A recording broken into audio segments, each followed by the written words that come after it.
My name is James Eubanks, otherwise known as Clayster, and I'm here to teach you a course on leadership. I'm going to give you a little backstory on how I became a great leader, how I became knowledgeable on how to be a good captain, a good teammate. I'm going to share this with you now and try and help you learn a few tips and tricks on how to do it yourself.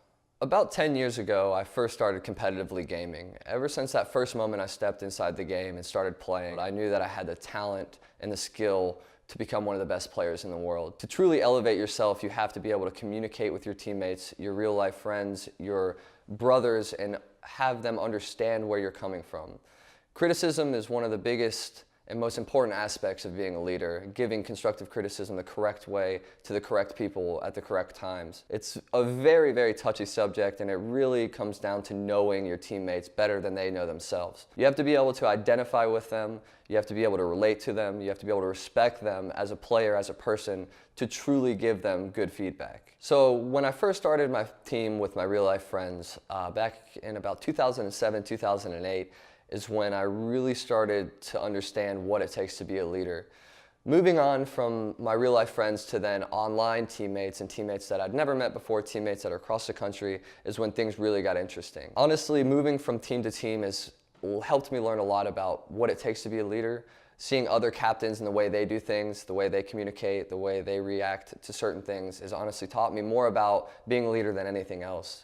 Observation is the biggest key, and moving on to a bigger team and a better team and consistently either being the leader or the second in charge, there's a lot of responsibility that falls into your hands. There's a lot of thinking that goes on, and there's a lot of decisions that you have to make as a leader or a co-leader of your team. But if you have the ability and the strength to do so, then your team will elevate itself to the next level. When I first got on a professional team back in 2011, 2012, I was the bottom rung of the ladder. I was the fourth member, the member that nobody really listened to.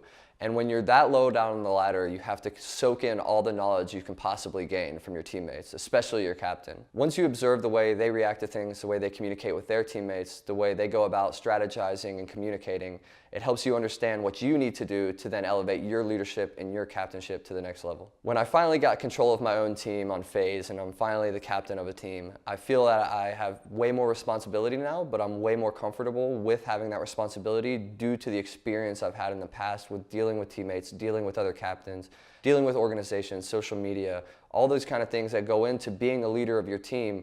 Once you have the experience and the knowledge that goes with it, it becomes much easier. When I first started playing for a professional team back in 2012, being on the bottom of the ladder, the fourth member of the team, you're like the little brother or the runt of the squad, and you have to take that with a grain of salt. Once you do realize what your place is on the team, you can start understanding what the leader is giving to you. There's a few things that I learned from that first professional team, such as vibe manipulation, conflict management, as well as social media branding. All of these things are some of the first things I learned when it came to professional Call of Duty. All of these things are things that are very important and that they will affect your day-to-day life, and I think that they're probably one of the most important aspects of competitive gaming. Conflict management is really important to being a leader and to even being a teammate. When I was on Complexity, one of the biggest and best teams in the world, we had a ton of conflicts inside our team. To harness those conflicts and to manage those conflicts and then turn it into winning results at events, second place at events, it's a very tough task. To really understand what it's like to be on a team with people who think they're better than you, who might be better than you, and who are way more knowledgeable than you, you kind of have to take a backseat to what they say. Once you learn that there's something to be gained and some knowledge to be gained from every single person that you meet, every single person that you play with, every single person that you encounter, then it goes a long way in helping yourself grow and mature as a player. When I was dropped from Complexity after winning an event, it was probably one of the hardest things to deal with. There's not a lot of research done on the effects of being released, being cut from teams. There's a lot of thought and a lot of effort, a lot of emotions that go into it, a lot of time that you've spent. These are the types of things that we'll be learning about in our course. So with the amount of experience that I have inside competitive gaming, I've been on both sides of the coin. I've been cut and I've also cut people.